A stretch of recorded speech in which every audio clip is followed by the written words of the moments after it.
ನಮಸ್ಕಾರ ವೀಕ್ಷಕರೇ, N A ಟೈಮ್ಸ್ಗೆ ಸ್ವಾಗತ. ನಮ್ಮ ಭಾರತೀಯ ಮೂಲದವರಾಗಿದ್ದು ಬೇರೆ ದೇಶಗಳನ್ನು ಆಳುವ ವ್ಯಕ್ತಿಗಳಿದ್ದಾರೆ ಅಂದರೆ ಎಷ್ಟು ಹೆಮ್ಮೆಯ ವಿಷಯ ಅಲ್ವಾ? ಹಾಗಾದರೆ ಒಂದಷ್ಟು ವ್ಯಕ್ತಿಗಳ ಬಗ್ಗೆ ತಿಳ್ಕೊಳ್ಳೋಣ ಬನ್ನಿ. ಪೃಥ್ವಿರಾಜ್ ಸಿಂಗ್ ರೂಪನ್ ಇವರು ಮಾರಿಷಸ್ ರಾಜಕಾರಣಿಯಾಗಿದ್ದಾರೆ. 2019ರಿಂದ 7ನೇ ಮಾರಿಷಸ್ ಅಧ್ಯಕ್ಷರಾಗಿ ಸೇವೆ ಸಲ್ಲಿಸುತ್ತಿದ್ದಾರೆ. ರೂಪನ್ ಮೂಲತಃ ಭಾರತೀಯ ಆರ್ಯ ಸಮಾಜ ಹಿಂದೂ ಕುಟುಂಬ ಮತ್ತು ಕ್ವಾಡ್ರೆಬೋನ್ಸ್ನ ಉಪನಗರವಾದ ಮೋರ್ಸೆಲೆಮೆಂಟ್ ಸೇಂಟ್ ಜೀನ್ನಲ್ಲಿ ಬೆಳೆದರು. ಅವರು ರೋಸ್ ಹಿಲ್ನಲ್ಲಿರುವ ನ್ಯೂ ಎಟನ್ ಕಾಲೇಜಿನಲ್ಲಿ ಮಾಧ್ಯಮಿಕ ಶಾಲೆಯಲ್ಲಿ ವ್ಯಾಸಂಗ ಮಾಡಿದರು ಮತ್ತು ಈಡನ್ ಕಾಲೇಜಿನಲ್ಲಿ ಗಣಿತ ಶಿಕ್ಷಕರಾಗಿ ಕೆಲಸ ಮಾಡಿದರು. ರೂಪನ್ 1983ರಲ್ಲಿ ರಾಜಕೀಯಕ್ಕೆ ಸೇರಿದರು ಮತ್ತು 1995ರಲ್ಲಿ ಮೊದಲ ಬಾರಿಗೆ ಅಭ್ಯರ್ಥಿಯಾಗಿ ನಿಂತರು. ಅವರು 2000 ಸಾರ್ವತ್ರಿಕ ಚುನಾವಣೆಯಲ್ಲಿ ಕ್ಷೇತ್ರ ಸಂಖ್ಯೆ 14 ಸವನ್ನೆ ಮತ್ತು ಬ್ಲ್ಯಾಕ್ ರಿವರ್ನಲ್ಲಿ ಚುನಾಯಿತರಾದರು. 2019 ಅವರು ಮಾರಿಷಸ್ನ 7ನೇ ಅಧ್ಯಕ್ಷರಾಗಿ ನಾಮನಿರ್ದೇಶನಗೊಂಡ ನಂತರ ಮಾರಿಷಸ್ ಗಣರಾಜ್ಯದ ಅಧ್ಯಕ್ಷರಾದರು. ರಾಷ್ಟ್ರೀಯ assembly order of the star and key of the Indian ocean ಪ್ರಶಸ್ತಿಯನ್ನು ರಾಷ್ಟ್ರೀಯ ಪ್ರಶಸ್ತಿಗಳ ಕಾಯ್ದೆ 1993ರ ಕಾರಣದಿಂದಾಗಿ ಪಡೆದರು.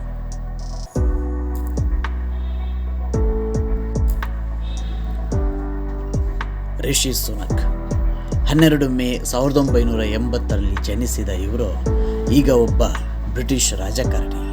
ಅವರು ಯುನೈಟೆಡ್ ಕಿಂಗ್ಡಮ್ನ ಪ್ರಧಾನಮಂತ್ರಿ ಮತ್ತು ಕನ್ಸರ್ವೇಟಿವ್ನ ನಾಯಕರಾಗಿ ಸೇವೆ ಸಲ್ಲಿಸಿದ್ದಾರೆ. ಸುನಕ್ ಸೌತಾಂಪ್ಟನ್ನಲ್ಲಿ ಜನಿಸಿದರು. ಅವರು 1960ರ ದಶಕದಲ್ಲಿ ಪೂರ್ವ ಆಫ್ರಿಕಾದಿಂದ ಬ್ರಿಟನ್ನಿಗೆ ವಲಸೆ ಬಂದ ಭಾರತೀಯ ಮೂಲದ ಪೋಷಕರಿಗೆ ಜನಿಸಿದ್ದು ವಿಂಚೆಸ್ಟರ್ ಕಾಲೇಜಿನಲ್ಲಿ ಶಿಕ್ಷಣ ಪಡೆದು ತತ್ವಶಾಸ್ತ್ರ, ರಾಜಕೀಯ ಮತ್ತು ಅರ್ಥಶಾಸ್ತ್ರದಲ್ಲಿ ಅಧ್ಯಯನ ಮಾಡಿದರು. ಆಗಸ್ಟ್ 2009ರಲ್ಲಿ ಆರ್ ನಾರಾಯಣ ಮೂರ್ತಿ ಮತ್ತು ಸುಧಾಮೂರ್ತಿಯವರ ಪುತ್ರಿ ಅಕ್ಷತಾ ಮೂರ್ತಿಯನ್ನು ವಿವಾಹವಾದರು. 2019ರಲ್ಲಿ ಸ್ಥಳೀಯ ಸರ್ಕಾರದ ಅಧೀನ ಕಾರ್ಯದರ್ಶಿಯಾಗಿ, 2020ರಲ್ಲಿ ಖಜಾನೆ ಮುಖ್ಯ ಕಾರ್ಯದರ್ಶಿಯಾಗಿ, 2022ರಲ್ಲಿ ಖಜಾನೆಯ ಕುಲಪತಿಯಾಗಿ ಸೇವೆ ಸಲ್ಲಿಸಿದರು. ಭಾರತೀಯನಾಗಿ ಇವರ ಕಾರ್ಯವನ್ನು ಮೆಚ್ಚಲೇಬೇಕಲ್ವಾ?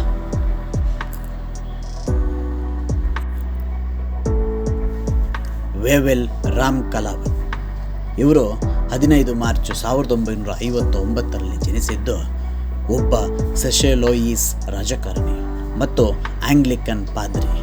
26 ಅಕ್ಟೋಬರ್ 2020ರಿಂದ ಸೆಷೆಲ್ಸ್ ಅಧ್ಯಕ್ಷರಾಗಿ ಸೇವೆ ಸಲ್ಲಿಸುತ್ತಿದ್ದಾರೆ. ರಾಮಕಲಾವನ್ ಅವರು 1993ರಿಂದ 2011 ಮತ್ತು 2016ರಿಂದ 2020ರವರೆಗೆ ವಿರೋಧ ಪಕ್ಷದ ಸಂಸದರಾಗಿದ್ದರು. ಅಧಿಕಾರದ ಶಾಂತಿಯುತ ಪರಿವರ್ತನೆ, ಸ್ವಾತಂತ್ರ್ಯದ ನಂತರದ ವಿರೋಧ ಪಕ್ಷದ ಅಭ್ಯರ್ಥಿಗೆ ದೇಶದ ಮೊದಲ ವಿಜಯವಾಗಿದೆ. ಇದು ತನ್ನ ಮೊದಲ ಯಶಸ್ವಿ ಎಂದು ಹೇಳಿಕೊಂಡಿದ್ದರು. ವೇವೆಲ್ ರಾಮ್ ಕಲಾವನ್ ಹುಟ್ಟಿದ್ದು ಸಿಷೆಲ್ಸ್ನಲ್ಲಿ. ಅವರು ಸಾಧಾರಣ ಭಾರತ ಕುಟುಂಬದಲ್ಲಿ ಜನಿಸಿದರು. ತನ್ನ ಪ್ರಾಥಮಿಕ ಮತ್ತು ಮಾಧ್ಯಮಿಕ ಶಿಕ್ಷಣವು ಸೆಷೆಲ್ಸ್ ಕಾಲೇಜಿನಲ್ಲಿ ನಡೆಸಿದರು. ನವೆಂಬರ್ 2020ರಂದು ರಾಮಕಲಾವನಿಗೆ ರಕ್ಷಣೆ, ಕಾನೂನು ವ್ಯವಹಾರಗಳು, ಸಾರ್ವಜನಿಕ ಆಡಳಿತ, ರಾಷ್ಟ್ರೀಯ ಯೋಜನೆ ಮತ್ತು ರಾಷ್ಟ್ರೀಯ ಭದ್ರತೆಯ ಹೆಚ್ಚುವರಿ ಪೋರ್ಟ್ಫೋಲಿಯೋಗಳನ್ನು ನಿಯೋಜಿಸಲಾಗಿದೆ.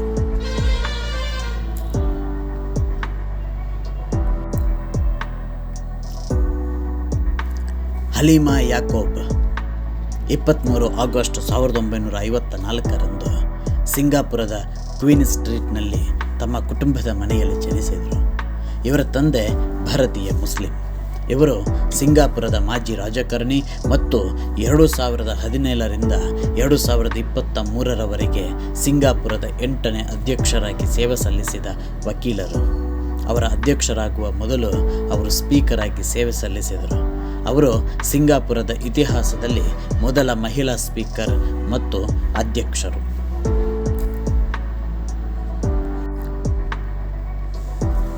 ಕಮಲಾದೇವಿ ಹ್ಯಾರಿಸ್ ಇವರು ಅಕ್ಟೋಬರ್ 20, 1964ರಲ್ಲಿ ಓಕ್ಲ್ಯಾಂಡಿನ ಕ್ಯಾಲಿಫೋರ್ನಿಯಾದಲ್ಲಿ ಜನಿಸಿದರು.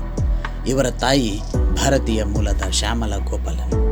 ಕಮಲಾದೇವಿ ಹ್ಯಾರಿಸ್ ಒಬ್ಬ ಅಮೆರಿಕನ್ ರಾಜಕಾರಣಿ ಮತ್ತು ವಕೀಲೆ. ಅವರು ಮೊದಲ ಮಹಿಳಾ ಉಪಾಧ್ಯಕ್ಷೆ ಮತ್ತು US ಇತಿಹಾಸದಲ್ಲಿ ಅತ್ಯುನ್ನತ ಶ್ರೇಣಿಯ ಮಹಿಳಾ ಅಧಿಕಾರಿಯಾಗಿದ್ದಾರೆ. ಹ್ಯಾರಿಸ್ ಹಾರ್ವರ್ಡ್ ವಿಶ್ವವಿದ್ಯಾನಿಲಯದಿಂದ ಪದವಿ ಪಡೆದಿದ್ದು ತನ್ನ ವೃತ್ತಿ ಜೀವನವನ್ನು ಜಿಲ್ಲಾ ವಕೀಲರ ಕಚೇರಿಯಲ್ಲಿ ಪ್ರಾರಂಭಿಸಿದರು. ಸ್ಯಾನ್ ಫ್ರಾನ್ಸಿಸ್ಕೋದ DA ಆಗಿ ಆಯ್ಕೆಯಾದರು. ಅವರು 2010ರಲ್ಲಿ ಕ್ಯಾಲಿಫೋರ್ನಿಯಾದ AG ಆಗಿ ಆಯ್ಕೆಯಾದರು.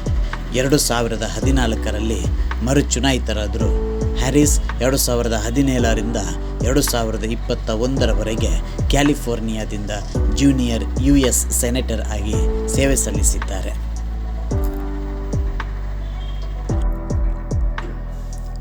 ಆಂಟೋನಿಯೋ ಕೋಸ್ಟಾ ಇವರು 17 ಜುಲೈ 1961ರಲ್ಲಿ ಪೋರ್ಚುಗಲ್ನಲ್ಲಿ ಜನಿಸಿದರು. ಬರಹಗಾರ, ಅರ್ಧ ಪೋರ್ಚುಗೀಸ್ ಮತ್ತು ಅರ್ಧ ಗೋವಾದ ಒರ್ಲ್ಯಾಂಡೋ ಡಾ ಕೋಸ್ಟಾ ಮತ್ತು ಪತ್ರಕರ್ತ ಮರಿಯಾ ಆಂಟೋನಿಯಾ ಅವರ ಮಗ. ಅವರ ತಂದೆ ಮೊಜಾಂಬಿಕ್ನಲ್ಲಿ ಗೋನ್ ಕುಟುಂಬದಲ್ಲಿ ಜನಿಸಿದರು. ಇವರು ಪೋರ್ಚುಗೀಸ್ ವಕೀಲರು ಮತ್ತು ರಾಜಕಾರಣಿ. 26 ನವೆಂಬರ್ 2015ರಿಂದ ಪೋರ್ಚುಗಲ್ನ 119ನೇ ಪ್ರಧಾನಮಂತ್ರಿಯಾಗಿ ಸೇವೆ ಸಲ್ಲಿಸಿದ್ದಾರೆ. ಅಧ್ಯಕ್ಷತೆ ವಹಿಸಿದ್ದಾರೆ. 26 ನವೆಂಬರ್ 2015ರಿಂದ ಪೋರ್ಚುಗಲ್ನ 119ನೇ ಪ್ರಧಾನಮಂತ್ರಿಯಾಗಿ ಸೇವೆ ಸಲ್ಲಿಸಿದ್ದಾರೆ. ಭ್ರಷ್ಟಾಚಾರ ಹಗರಣದ ತನಿಖೆಯ ನಂತರ 7 ನವೆಂಬರ್ 2023ರಂದು ರಾಜೀನಾಮೆ ನೀಡಿದ ಅವರು ಪದಚ್ಯುತರಾಗಿದ್ದಾರೆ.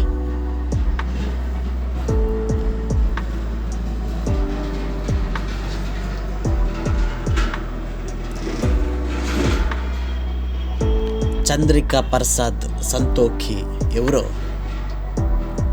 3 ಫೆಬ್ರವರಿ 1959ರಂದು ಇಂಡೋ ಸುರಿನಾಮಿ ಹಿಂದೂ ಕುಟುಂಬದಲ್ಲಿ ಜನಿಸಿದರು. ಅವರು 9 ಮಕ್ಕಳ ಕುಟುಂಬದಲ್ಲಿ ಕಿರಿಯವರಾಗಿ ಗ್ರಾಮಾಂತರದಲ್ಲಿ ಬೆಳೆದರು. ಸಂತೋಖಿ ತನ್ನ ಡಿಪ್ಲೊಮಾವನ್ನು ಅಲ್ಗೆಮೆನ್ ಮಿಡಲ್ಬೇರ್ ಶಾಲೆಯಲ್ಲಿ ಪಡೆದ ನಂತರ ಅವರು ವಿದ್ಯಾರ್ಥಿ ವೇತನವನ್ನು ನೆದರ್ಲ್ಯಾಂಡ್ಸ್ನಲ್ಲಿ ಅಧ್ಯಯನ ಮಾಡಲು ಪಡೆದರು. ಇವರು ಒಬ್ಬ ಸುರಿನಾಮಿ ರಾಜಕಾರಣಿ ಮತ್ತು ಮಾಜಿ ಪೊಲೀಸ್ ಅಧಿಕಾರಿ. ಸುರಿನಾಮ್ನ 9ನೇ ಅಧ್ಯಕ್ಷರು ಕೂಡ ಹೌದು. ಅವಿರೋಧವಾಗಿ ಗೆದ್ದ ನಂತರ ಸಂತೋಖಿ ಅವರು ಸುರಿನಾಮ್ನ ಅಧ್ಯಕ್ಷರಿಗೆ ಏಕೈಕ ನಾಮನಿರ್ದೇಶಕರಾಗಿದ್ದರು. ಲಿಯೋ ಎರಿಕ್ ವರದ್ಕರ್ ಸಾರಿಗೆ, ಪ್ರವಾಸೋದ್ಯಮ ಮತ್ತು ಕ್ರೀಡಾ ಸಚಿವರು. 2014ರಿಂದ 2016ರವರೆಗೆ ಮತ್ತು ಆರೋಗ್ಯ ಸಚಿವರಾಗಿ ಸೇವೆ ಸಲ್ಲಿಸಿದರು. 2017ರವರೆಗೆ ಸಾಮಾಜಿಕ ರಕ್ಷಣೆಯ ಸಚಿವರಾಗಿ ಅವರು ಈ ಹಿಂದೆ ಟಾವೋಸೆಚ್ 2007 ಕ್ಷೇತ್ರಕ್ಕೆ ಡಬ್ಲಿನ್ ಪಶ್ಚಿಮ ನಾಯಕರಾಗಿದ್ದಾರೆ. ಫೈನ್ ಗೇಲ್ ಆಗಿ ಡಿಸೆಂಬರ್ 2022ರಿಂದ ಮತ್ತು ಹಿಂದೆ 2017ರಿಂದ ಸೇವೆ ಸಲ್ಲಿಸಿದ್ದಾರೆ. ಲಿಯೋ ಒಬ್ಬ ಐರಿಷ್ ರಾಜಕಾರಣಿ. ವರದ್ಕರ್ ಅವರು ಡಬ್ಲಿನ್ನಲ್ಲಿ ಜನಿಸಿದರು ಮತ್ತು Trinity college Dublin general practitioner ಆಗಿ ಅರ್ಹತೆ ಪಡೆದರು. 2004ರಲ್ಲಿ ಅವರು ಫೈನ್ ಗೇಲ್ಗೆ ಸೇರಿದ್ದು ಆಫ್ ಫಿಂಗಲ್ ಕೌಂಟಿ ಕೌನ್ಸಿಲ್ ಸದಸ್ಯರಾದರು. ನಂತರ ಫಿಂಗಲ್ನ ಉಪಮೇಯರ್ ಆಗಿ ಸೇವೆ ಸಲ್ಲಿಸಿದರು. ಭಾರತೀಯ ಮೂಲದವರಾಗಿ ಬೇರೆ ದೇಶಗಳಲ್ಲಿ ಸೇವೆ ಸಲ್ಲಿಸುತ್ತಿರುವುದು ನಮಗೊಂದು ಹೆಮ್ಮೆಯ ಕಿರೀಟ ಅಲ್ವಾ? ಈ ಬಗ್ಗೆ ನೀವೇನು ಹೇಳ್ತೀರಾ ಅಂತ ಕಮೆಂಟ್ ಬಾಕ್ಸ್ನ ಮೂಲಕ ನಮಗೆ ತಿಳಿಸಿ. ಈ ವಿಡಿಯೋ ನಿಮಗೆ ಇಷ್ಟವಾದರೆ ಈ ಕೂಡಲೇ ಲೈಕ್ ಮಾಡಿ, ಶೇರ್ ಮಾಡಿ, ಕಮೆಂಟ್ ಮಾಡಿ, ಮರಿದೇ NA ಟೈಮ್ಸ್ನ ಸಬ್ಸ್ಕ್ರೈಬ್